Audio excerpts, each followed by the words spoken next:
We're looking at the first generation in American history to have a shorter lifespan than their parents. On this episode of Designing Healthy Communities, I'm going to examine the connection between our current obesity-triggered type 2 diabetes epidemic and suburban sprawl. Diabetes, not a good thing to fool around with. I went in for some treatment. They said I was going to take my foot off. In epidemiology, we call it a common source epidemic. When everyone begins to develop the same set of symptoms, it's not something in their mind, it's something in our environment that is changing our health. We will see communities that are combating the causes of type 2 diabetes, not through medication and amputation, but by redesigning our car-centric society. The time has come for the retrofitting of suburbia. Join me on a quest to combat chronic disease with smart design by retrofitting suburbia. Major funding provided by the Kresge Foundation, seeking to influence the quality of life for future generations through support of the arts, community development, Detroit, education, the environment, health, and human services. The California Endowment challenges the conventional wisdom that health happens solely in the doctor's office. We believe that health happens here, in neighborhoods, in schools, and with prevention. W.K. Kellogg Foundation, a partner with communities where children come first. Architects committed to improving where we live by helping make communities safe and healthy through the power of design. Marisla Foundation. Kaiser Permanente, building healthier communities. Robert Wood Johnson Foundation for Healthier Lives. Additional funding by a Syracuse consortium of funders, joined together for a healthy community. A pediatrician and former center director at the CDC, co-author of Making Healthy Places, Designing and Building for Health, Well-Being, and Sustainability, Dr. Richard Jackson believes that building America for the needs of cars, not people, is a major contributor to our nation's epidemic of type 2 diabetes. I worked for 30 years doing epidemic investigations and looking at chemical effects on people, air pollution, a whole series of issues. And about 10 years ago, while I was at the Centers for Disease Control and Prevention, I became really engrossed, almost obsessed with the fact that we have built America in a way that is, I believe, fundamentally unhealthy, that it prevents us from walking. It inhibits us from socializing. It removes trees and the things that make our air quality better. And we could not have designed an environment that is more difficult for people's well-being at this point, particularly as we look at epidemics of obesity, diabetes.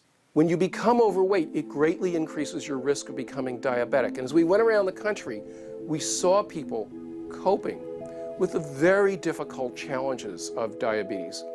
We saw a man that was going to lose his foot because of the disease diabetes. As the wound got bigger, it got sore. I went in for some treatment.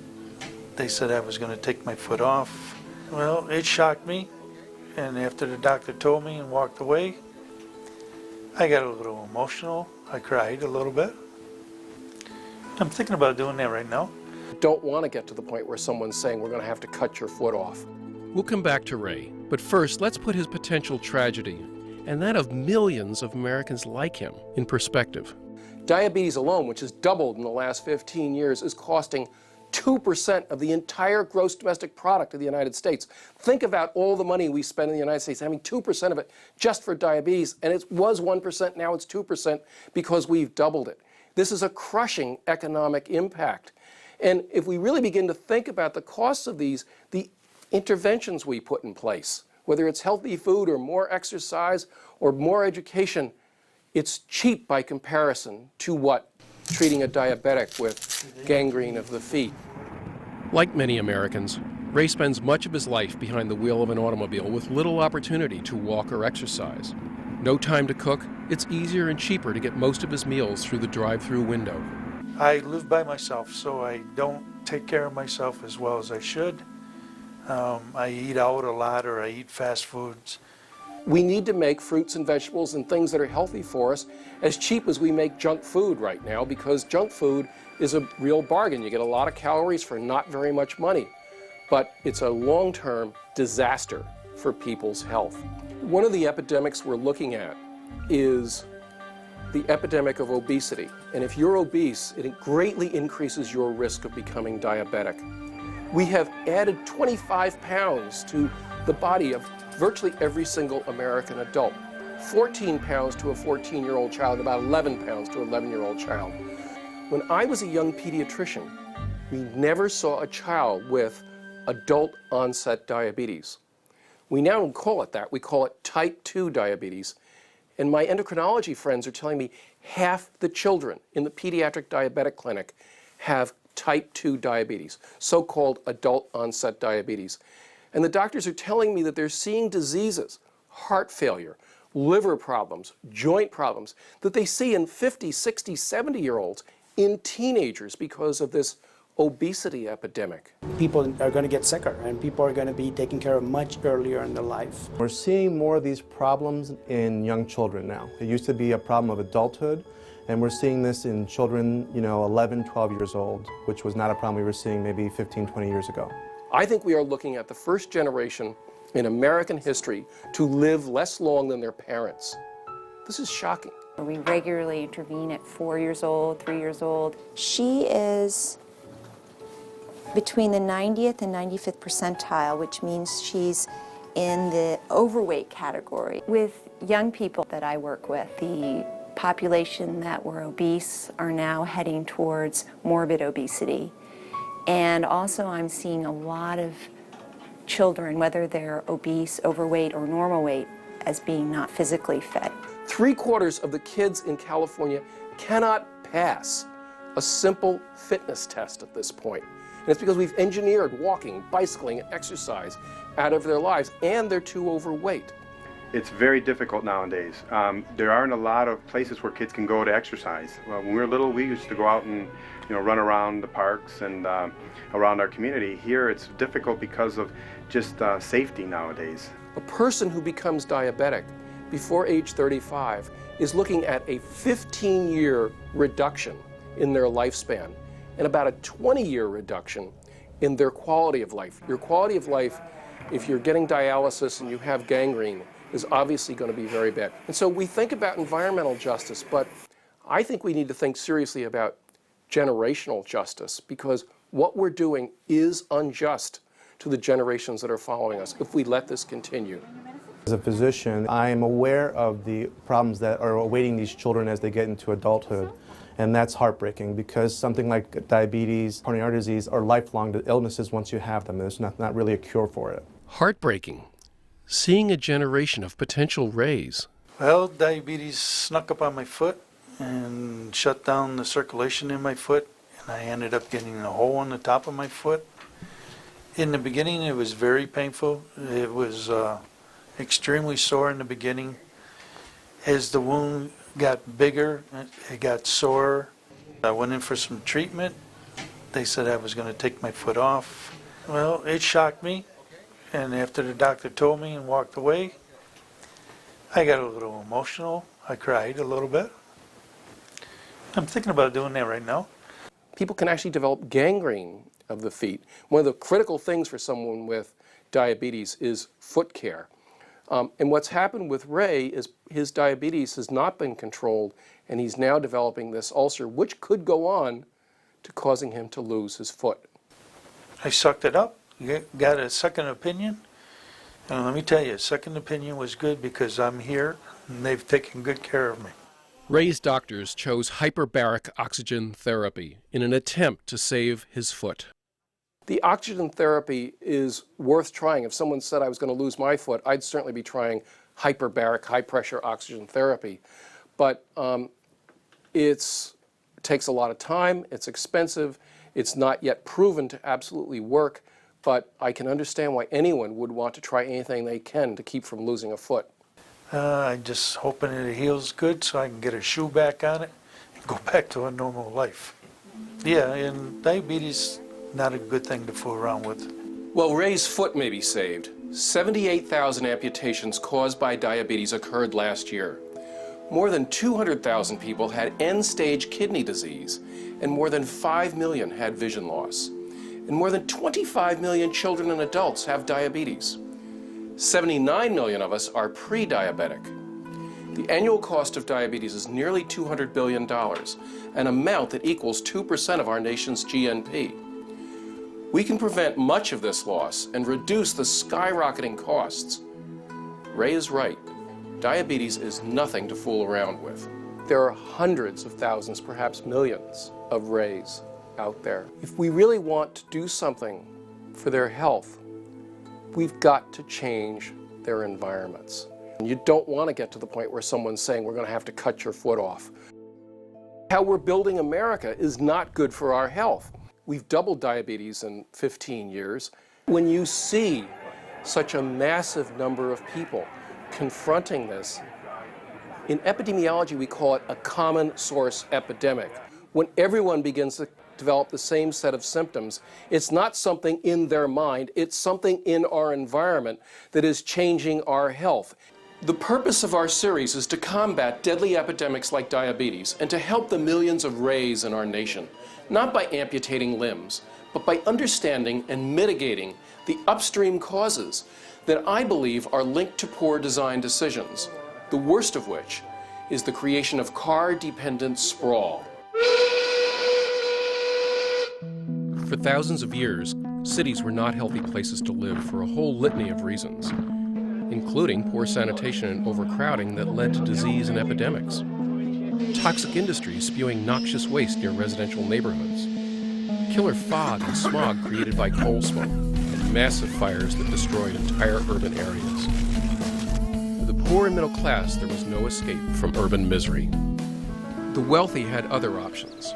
As early as 2,000 to 3,000 BC, wealthy and powerful people retreated from the stench and crowds of the cities to the fresher air of the nearby countryside, where they built beautiful country homes and estates.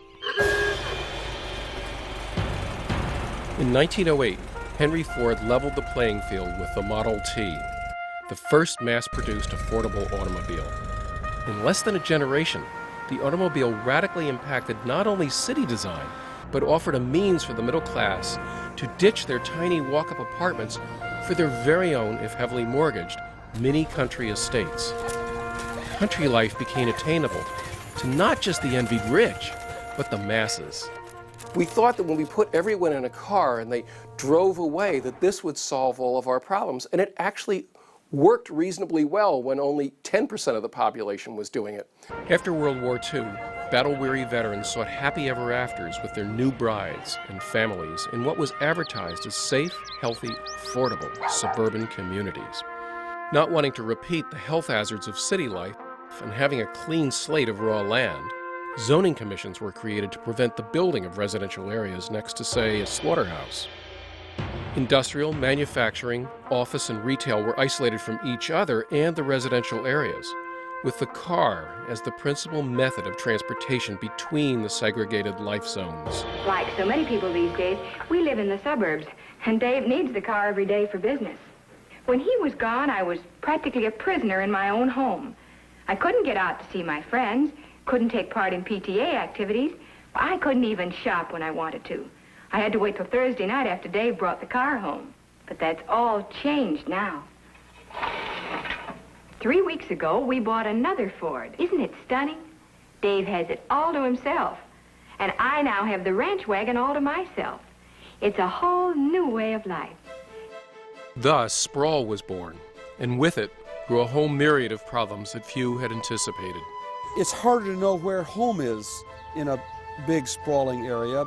We live our lives in very large triangles, with one point being where we sleep, and one point being where we shop, and one point being where we work.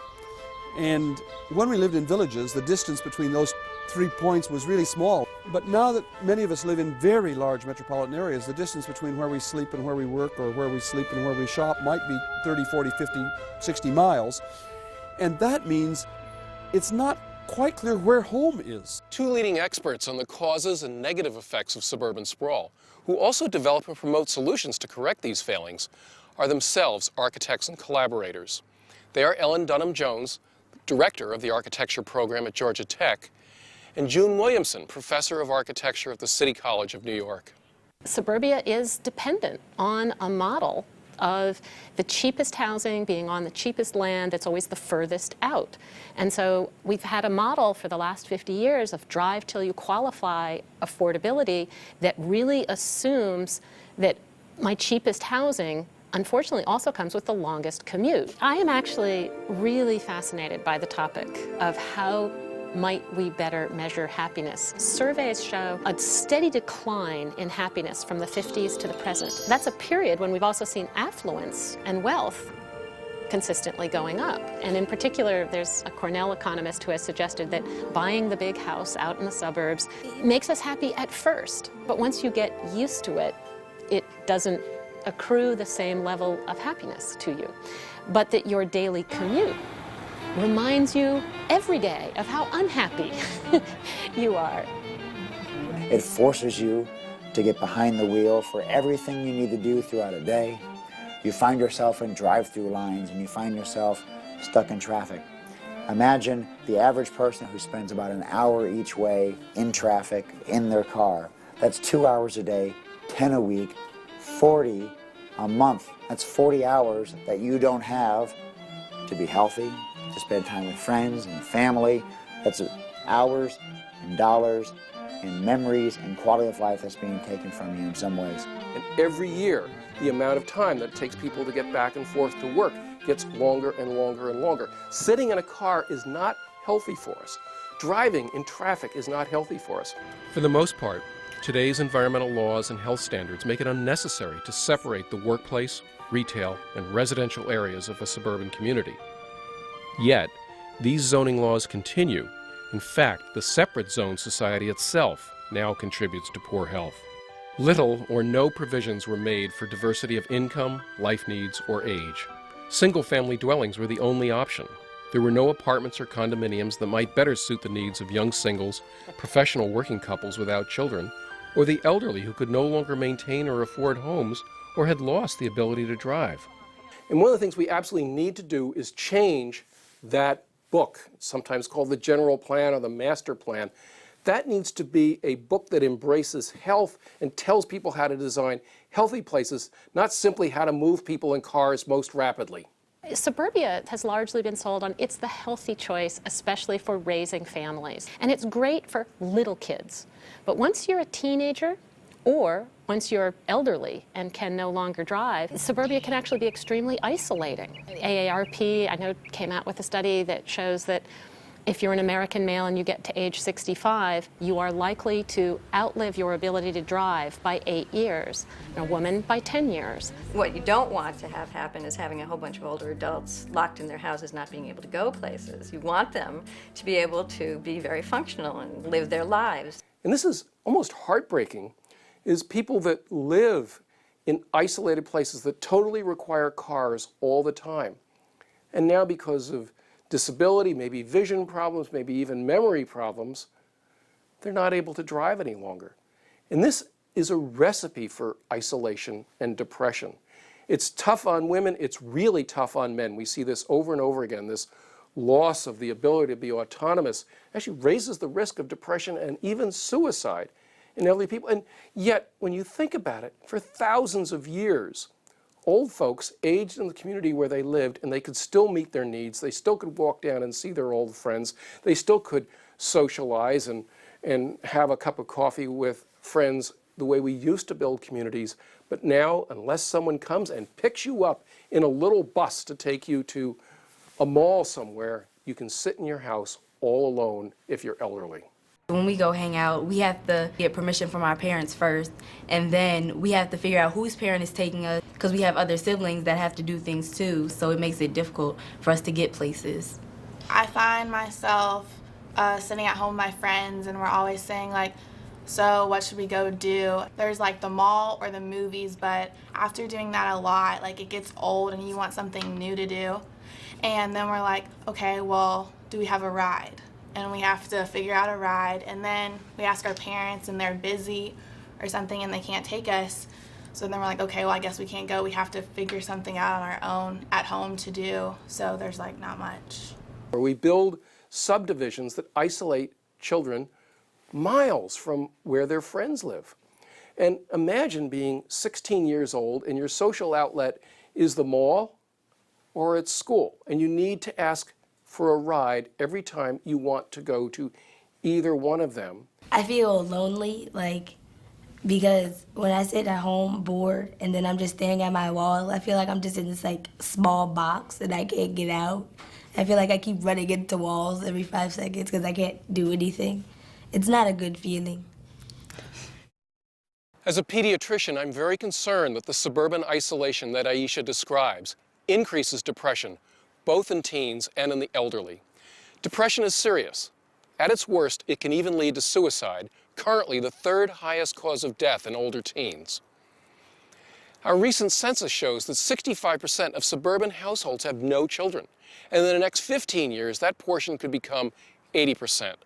Still, most of suburbia is zoned for single-family dwellings only. For some of those neighborhoods that are zoned single-family only would be a simple zoning change to allow accessory dwelling units or detached accessory dwelling units, which could allow a couple or a single on a fixed income living in a house to rent out part of their home to a young single person in need of affordable housing. One theory of retrofitting suburbs is to find a way to make them into small towns or urban communities by creating town centers or destinations for community interaction and commerce within the suburb.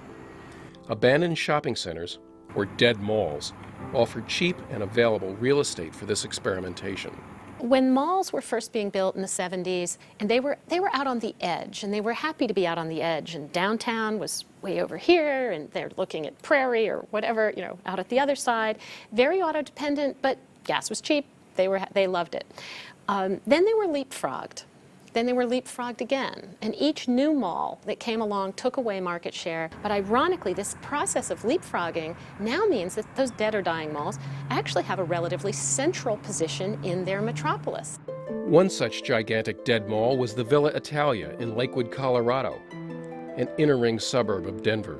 Well, that's a really interesting project. The city of Lakewood was very concerned about the loss, and the sort of default option would be to redevelop it as what's called a big box power center, which has happened to other regional malls that have closed, which would mean getting in Home Depot, Walmart, that set of uses, still very car dependent.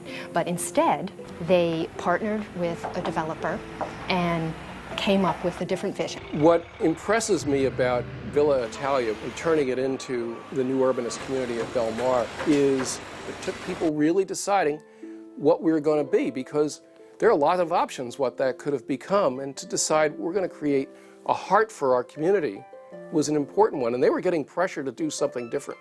By the time it's completed, Del Mar's 22 blocks will contain over 1 million square feet of offices, 175 retailers, and 1,300 condos, row houses, and lofts. For us, Belmar was one of those places. We thought we could prove a model here, a more urban version of the suburban experience, a more integrated place of work and living and other activity, and I think that's been reasonably successful. The 1-acre plaza is the social hub of Belmar. The plaza is the site for festivals, and in spring and summer, a Sunday outdoor market. In winter, it is transformed into an ice skating rink. They work a lot with the community, and they encourage us to do a lot of work with the community as well. Everything from the markets that they do on the Sundays to the Italian festival, keeping a lot of the community involved, bringing people into the different types of events that they have. They really try to encourage it. When you're building something, it ought to be organic. It ought to be a match to the landscape, to the community, the population, its values. And I think Belmar did a very good job of really listening to people. Dedicated to energy use reduction and responsible use of natural resources, Belmar used the green building criteria to guide the design and development of many of the buildings in the project. The solar panel array on the roofs of the parking garages supplies power that will offset a portion of Belmar's total energy consumption. Those who live and work in Belmar are quick to sing its praises. Belmar was a neat chance to be part of this community, especially because this block they developed as part of their master plan to be all working artists, because they felt that having an arts presence in this bigger master plan was, you know, it's kind of like the soul of a community. Here, it's not a big deal if my husband and I both get home from work and we say, let's go out to eat, let's go to the gym. We just walk there. We have company now, and last night we walked to Ben & Jerry's for an ice cream cone. We don't have to get in the car for everything. One of the reasons that we chose this location was because as a new business, we needed a womb-like environment. Because people live here and work here and play here, we have a constant, steady stream of customers. For us, you know, really having the arts part of the sort of master plan, I think is really good for the health of the soul. And I think that's really important and why we're involved out here. 10 miles away from Belmar and only 6 miles south of downtown Denver, in the first-tier suburb of Englewood, Colorado, city officials search for a different solution to retrofit their once celebrated Cinderella City Mall. The mall was one of the fabulous pieces of Englewood's history. It was the largest mall west of the Mississippi. It was really one of the first prototypes of malls. And everybody from Wyoming to Utah to Nevada would come to Colorado just to see Cinderella City. It was, I believe, 1.3 million square feet, 260 stores, and all the parking that goes with that. It served the city by providing over 50% of the city's sales taxes. The malls got more exciting as they developed further out, and so our revenues dwindled. It became an eyesore back in 1997. The decision to transform Cinderella City into a transit-oriented development was first perceived as controversial. They thought we would have a lot of criminals out here from downtown that would just ride on it. It was going to be graffiti laden. It was going to be dirty because some people in New York City perhaps had seen a light rail, and there was a lot of campaigning that this was a major mistake. And very soon after this was going to open up, they already had speeches written about what a bad idea this was and what a miserable thing for the future. The day it opened up, all those speeches were thrown in the trash can. The numbers of people wanted to get on this light rail were 15 years ahead of what was estimated. Communities around transit stops tend to become very pedestrian and bicycle oriented as people start to walk and use their bicycles to access the transit stations, and that helps to encourage a more active lifestyle, and it's been, I think, very well established. People that live in a community with a light rail, and this happened in Charlotte, North Carolina, they put a light rail in place, went back, and a year and a half later, the people taking light rail were on average 6 pounds lighter. They didn't even know they were doing a weight loss campaign when they put the light rail in. They thought they were putting it in to make it easier to get to work, save money on their car, and maybe have less stress in their lives. And lo and behold, they were healthier. So if we create transit-oriented development, we have more access for old people, more access for poor people, more access for young people. We have lower carbon footprint because rail is about 20 times less air polluting than our cars, and it's much safer for people to go from one place to another. And by the way, if a lot of people were taking rail, those that were driving could get where they want to go more quickly because it wouldn't be so crowded. You know, the automobile-centric model is a model of dispersion and pavement, whereas the transit model, especially rail transit, tends to concentrate things around station areas. And that creates a lot of efficiencies economically and also creates more active local lifestyles. They're like bookends that work together, and smart communities, I think, will take advantage of that opportunity. Mixed-use conversions like Belmar and Englewood won't work for every dead mall. In a nation that is already over-retailed, we must consider a variety of options. 100 years ago, schools were the heart of community. 40 years ago, life centered around the mall. In Smyrna, Georgia, a suburb of Atlanta, they are turning back the clock. Principal Gloria Clark, a former aerospace education specialist for NASA, inspects the retrofitting of a dead mall into a home for the Imagine International Academy, a K through 8th grade charter school. Now, this is quite a transformation. What do you think about this as opposed to what it used to be? It's pretty amazing. You know, this is the site of the first regional enclosed mall in the city of Atlanta, and that was back in the early 1960s. And it's you know, through adaptive reuse, we're able to take something that was formerly a department store in the heart of the mall, was basically the heart of the mall, and turn it into, it's still the heart of the community. It's just a school now. It's a different use, and that's cool. It's cool to be a part of that. Yeah, I had never thought of being in a department store for a school. This is exciting because this building was lying dormant for a number of years. If you take a look around, there's a lot of apartment complexes and housing developments, so it's a nice fit. Is this not unbelievable for the children to get their exercise? It's absolutely unbelievable. I mean, this is a former parking lot at a mall. There used to be a sea of parking spaces, and now it's this wonderful park. Obesity is an issue nationwide, but we're seeing more prevalence with the younger children. We become more sedentary. We're very much concerned about keeping our children physically fit, physically active. It's going to really help our fitness program, from everything from just basic fitness tests to having organized sports. This is incredible. I cannot wait to our opening day. This is a win-win-win situation because we're going to be a part of the heartbeat of the community, and we're transitioning this place into probably a hub for Smyrna. A former shopping mall parking lot takes on new life as a school athletic field and public park. In redesigning Healthy America, we need to focus on people, not cars. One of the things I've enjoyed in doing this project is visiting places that are rehabilitating and turning these malls into schools, into transit centers, into live-work places that have residential, such as Belmar and other areas. And I do think that this is the future. And one of the things I like from a sustainability standpoint is they're not bulldozing and throwing things away. They're reusing the structures. They're simply building on top of them. And it's also a benefit for the people who are left in the nearby suburban areas, that they have a heart to their community that they didn't really have before. We're seeing a groundswell of enthusiasm that is related to the fact that people are no longer interested in just being held captive to their cars. So we're looking for increasing modes of transportation. Some cities and suburban communities are ahead of others in retrofitting their transportation corridors to allow for bicycle traffic. Well, without a doubt, I think the top 3 cycling-friendly cities in the U.S.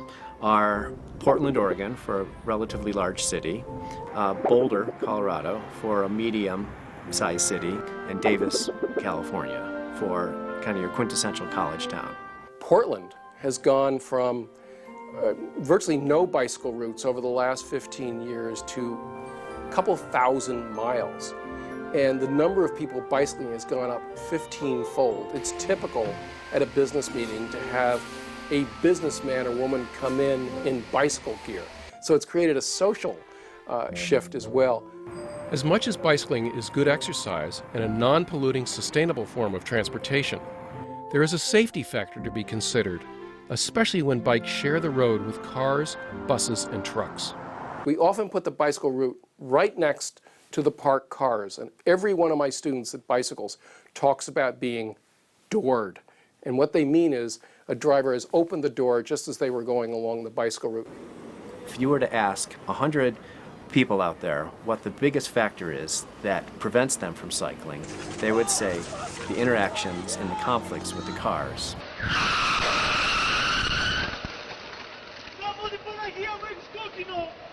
I mean, here are the people doing exactly what we want them to do, not pollute, not cause crowding, exercise, and yet we make their lives almost impossible.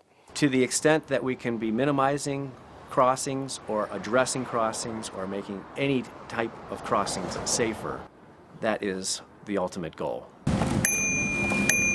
What the off-street facilities do is they help remove that. What it allows is people to ride north, south, east, west in corridors, and they don't even have to cross traffic lights. Special protected lanes on existing streets help minimize contact. An on-street bike lane is a lane within the roadway, but it's specific for bicyclists to travel in. Bicyclists share the roadway space with motor vehicles in the northbound direction, and in the southbound directions, the bicyclists have a lane all to themselves, physically separated, and I might say it's actually a very pleasant ride experience. Riding bikes to work is a viable, often preferred form of transportation. It means that I can have a normal, quick commute to work. From the moment I leave my house to the moment I arrive at my office, I don't have to hit one stop sign, one red light. I have a direct bike route that gets me to work faster than a car. And that is so attractive for me for my commute. One of my heroes is Frederick Law Olmsted, and his sons visited Boulder years ago and suggested that the rivers and creeks that were coming off the Flatirons and foothills to put bicycle routes or walking trails alongside those water features. I think this is brilliant for a couple of reasons. One is it protects nature and the creatures that are living there and keeps the water clean. Two is you don't need to tell people to exercise, to walk or to bicycle, or to even just relax when there's water around. It is absolutely inviting. Increased rates of cycling are directly related to increased community vitality, increased rates of vibrancy, and people are smiling, people are happier, people are healthier, and so that's really the benefits that you see. While we health experts champion walking and bicycling, what we call active transportation, in cities with large suburban communities that are designed around moving automobile traffic, these normally health-promoting activities can be downright dangerous. One of these cities with immense suburban development is Atlanta, Georgia, nicknamed Sprawlanta. 70 years ago, this city, Atlanta, worked well. It had a great downtown, great parks. And then it decided it would solve its problems by sprawling, by moving further and further out. And the car was seen as the solution to Atlanta's challenges. Atlanta's metro region extends over 8,000 square miles and growing. 90% of the population live in outward suburban communities and a mere 10% in the city proper. The average employed Atlantan drives 66 miles a day. We see higher levels of air pollution. So for example, here in Atlanta, where we're talking right now, ozone levels are quite high, and that relates very directly to automobile traffic. My kids were in grammar school in the early 1990s when I was offered a director position at the National Center for Environmental Health at CDC. My family didn't want to move, and I said, well, this is like being offered a job in the Supreme Court. I have to go. And I was delighted. I learned so much at CDC. I also was shocked. We searched for a home in the very best public school district we could find. I didn't bother to check if there were sidewalks or bicycle routes for my kids to go to school. We quickly found that they were in 3 different schools, and if they wanted to stay for any kind of after-school activity, my wife and I needed to, from our separate jobs in Atlanta, be able to pick them up at these various locations after going through sometimes an hour and a half of traffic. Look at this commercial district. People have to come and meet their life needs here, go shopping, meet their friends. But it's built for cars. It's not built for people. This kind of design is a public health threat, and it doesn't have to be this way. Moving Sprawlanta's traffic has come at a great expense to the safety of bicyclists and pedestrians. With few bike lanes, sidewalks, or even crosswalks, Atlanta ranks among the 10 most dangerous cities for pedestrians. An average of 70 pedestrians die in Atlanta each year. Over 1,000 are injured. Even yours truly is not immune to this danger, as I attempt to cross Buford Highway to prove my point. A mile between crosswalks, Buford has the highest pedestrian fatality rate in the state. For 10 years, my offices at the CDC were located on Buford. Every day, I witnessed Atlantans risk their lives to cross the street. On a hot afternoon, I had this epiphany. It's about 95 degrees out, 95% humidity, and I'm kind of rushing to get to the director's meeting. And I look over to the right side of the road, and here is a woman kind of bent over. She's in her 70s. She's got a plastic shopping bag, one in each hand, and she is just struggling to go along with her groceries. And she has red hair, and she looks like my mother. And I wanted to stop and give her a ride. Can I give you a ride home? I didn't do it. I was late. And so I go to this meeting, and we're talking about all these big issues, and all I can think of is, God, if that poor woman collapses from the heat, the cause of death will, of course, be heat stroke, and it won't be those upstream causes we've just talked about: lack of trees, poor air quality, lack of public transportation. And if she's killed by a truck going by, the cause of death will be motor vehicle trauma, and it won't be lack of sidewalks, lack of public transportation, poor urban planning, failed political leadership. Such sites fueled my zeal to put the safety of people before the convenience of the automobile. No one who wants to go shopping should have to go through this. To buy your child an ice cream cone or your daughter a sweater, it ought to be a safe, happy trip. And a good built environment can help you do this. And a bad one can make it a danger to life and limb. In the late 1990s, 2 graduate students in the Department of Architecture at Georgia Tech came upon 2 independent antidotes for the sprawl and long commutes of Atlanta. One of those visionaries was Brian Leary.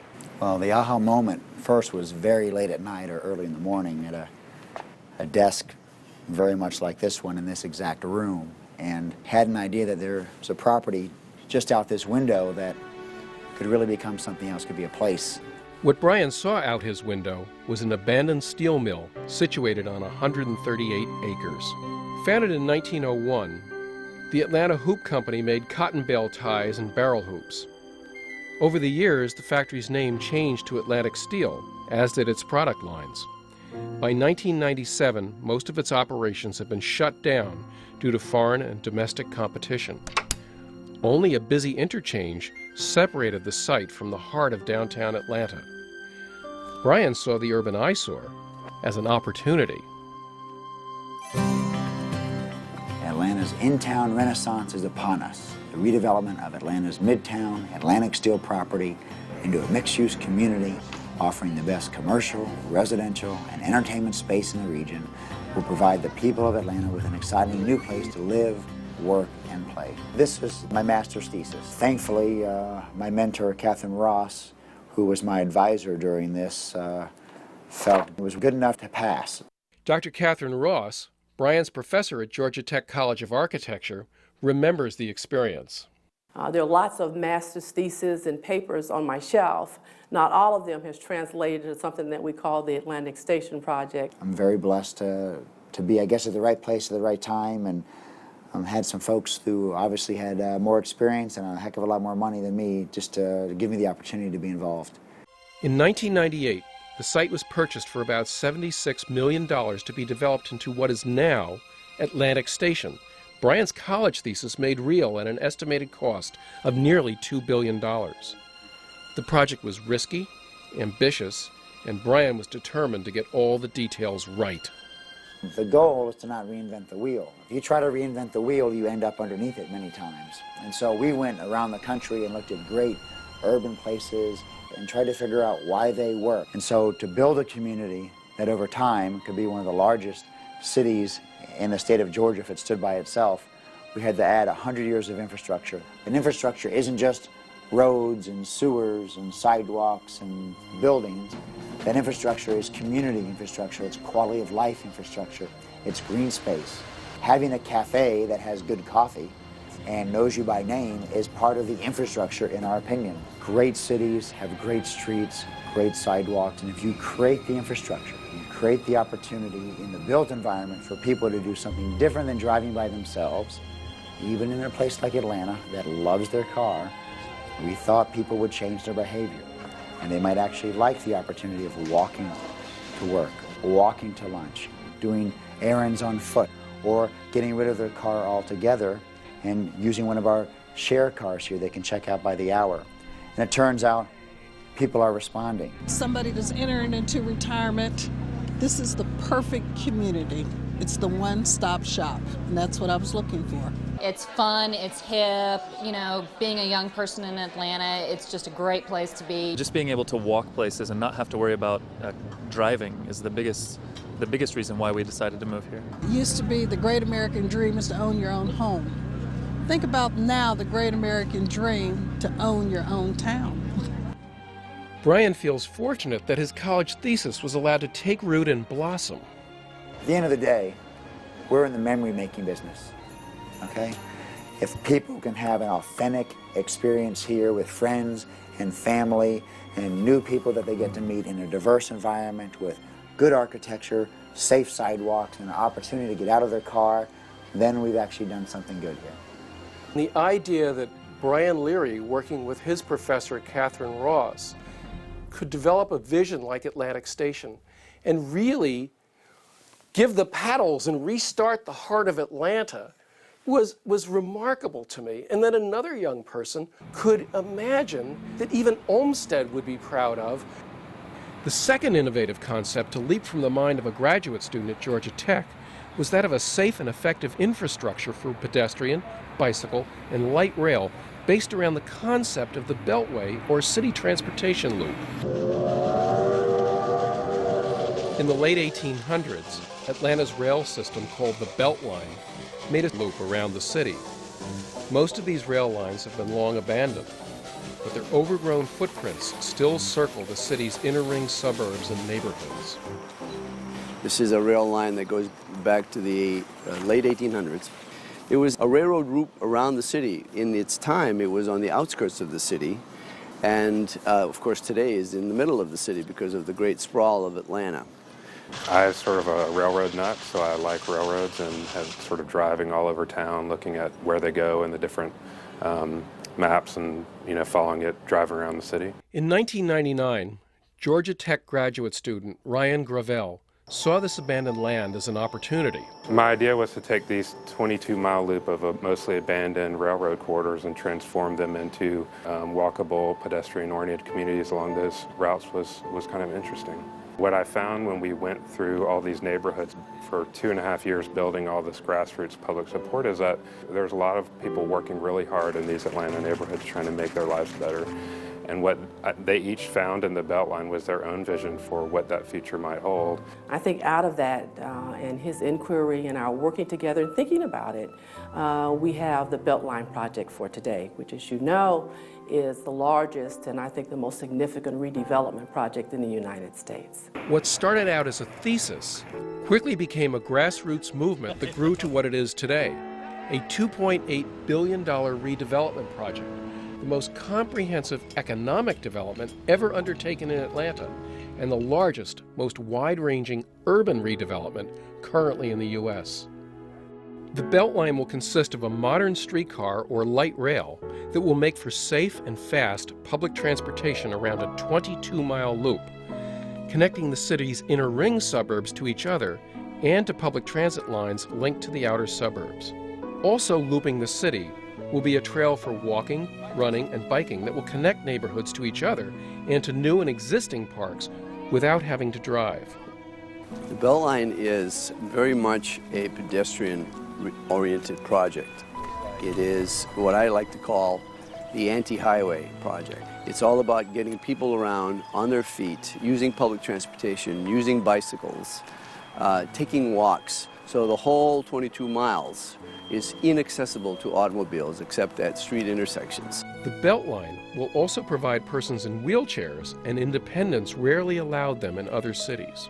People with disabilities are able to live and thrive and have everything they need accessible to them. Where if you're in a wheelchair for the rest of your life, you will be able, living here, to wheel to anything you need on your own. Someone will not need to come and pick you up and take you from point A to point B.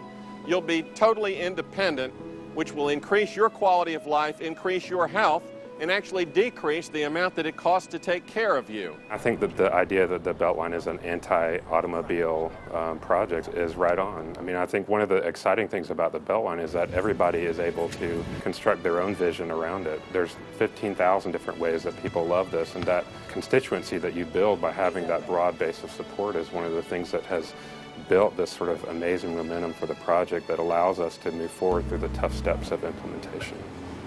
With funding pretty much in place, each year more and more parks and trails are completed, with the entire project targeted to be finished far ahead of its original 25-year plan. 10,000 residents came together and said to its elected officials, we absolutely want this project. We want it as soon as possible, and we're willing to commit public dollars to make sure that it happens. We have the most perfect opportunity to go from worst to first with the Beltline. So in fact, the Beltline will, in not too many years, become Atlanta's defining feature. Today, Ryan Gravel remains active on the project as a member of the Beltline's board of directors. As well, as an architect for one of the two firms chosen to lead the design of the Beltline. My kids don't really know what I do, but I brought my daughter, who's 4, to one of the neighborhood meetings about the Beltline, and I was trying to describe her that there was going to be a train that we could ride from our house over to her friend's house or to the park, and she thought that was pretty cool. And when you think about their future and how different the city's going to be in the next 20 or 30 years, you got to hope that we're investing in these kinds of initiatives, because it's going to be a much different place by then. In the fall of 2009, Ryan's former Georgia Tech classmate, Brian Leary, resigned from his position at Atlantic Station when he was named president and CEO of the Atlanta Beltline Project. Atlanta has been so good to me, and she has such tremendous promise, and the Beltline, in my opinion, a lot of people's opinion, represents the greatest opportunity to impact the most people in 100 years. And when I look at this, it makes me smile, because I could write all the prescriptions in the world for high blood pressure and weight loss, and I'd never do as much good as the Beltline has done or can do for Atlanta. We've got to restructure the built environment to make health the centerpiece. Both of these projects move our city and our region very far along that continuum. There's no doubt about that. Catherine Ross, professor of both Ryan and Brian, feels proud of their accomplishments and humbled by her contribution. I feel that I am uniquely happy and fortunate to have had the opportunity to work with both of them. It's really important to me to see our work go from theory to practice. And so when projects like this are the result, I feel like I'm blessed, that I've done something right and that I've given back. It does make me teary-eyed.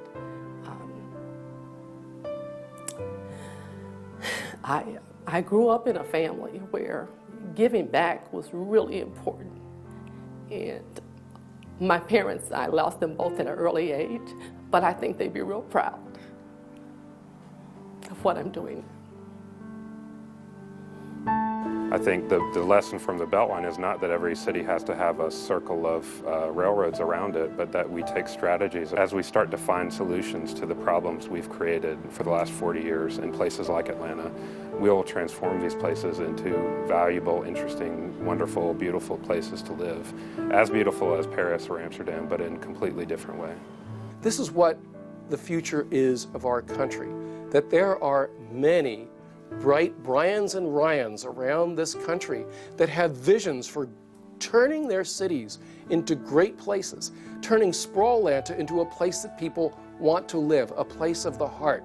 We visited on a lot of these retrofits, and we're really impressed with how happy most of the people that we talked to were. Not just happy that, oh, their economic investment seemed to be paying off, but we're happy with their lifestyle. Endless anecdotes about how much more free time they had to do the things they really loved to do. Go! The best treatment for diabetes is weight loss and exercise. People that have diabetes, this is a study of men who already have diabetes, the ones who indulge in regular physical activity have about a 50% improvement in survival. It really works. No drug works this well.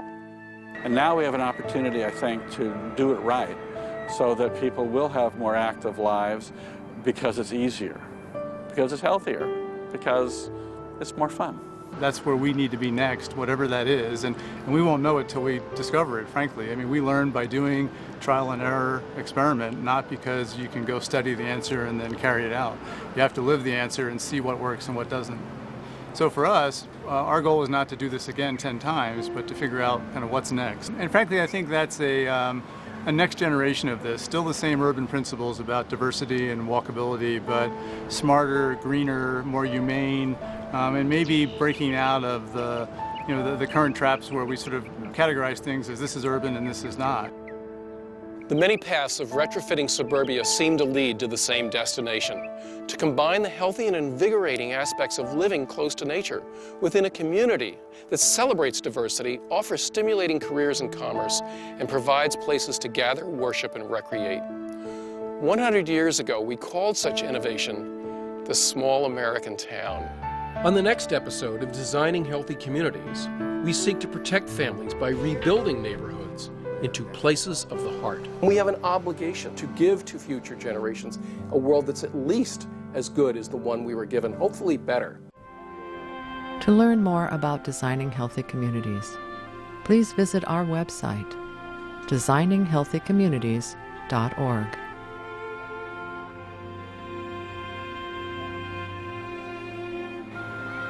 To purchase the companion book and the entire DVD series of Designing Healthy Communities, please visit our website or call this number.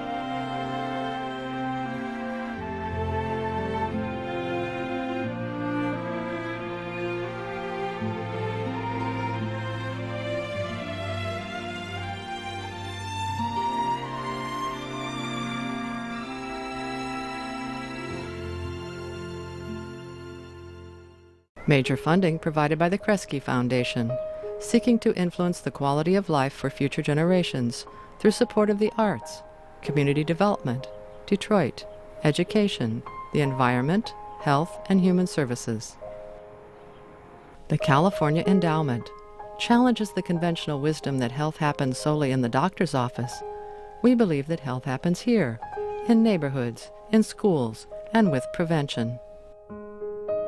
W.K. Kellogg Foundation, a partner with communities where children come first. Architects committed to improving where we live by helping make communities safe and healthy through the power of design. Marisla Foundation. Kaiser Permanente, building healthier communities.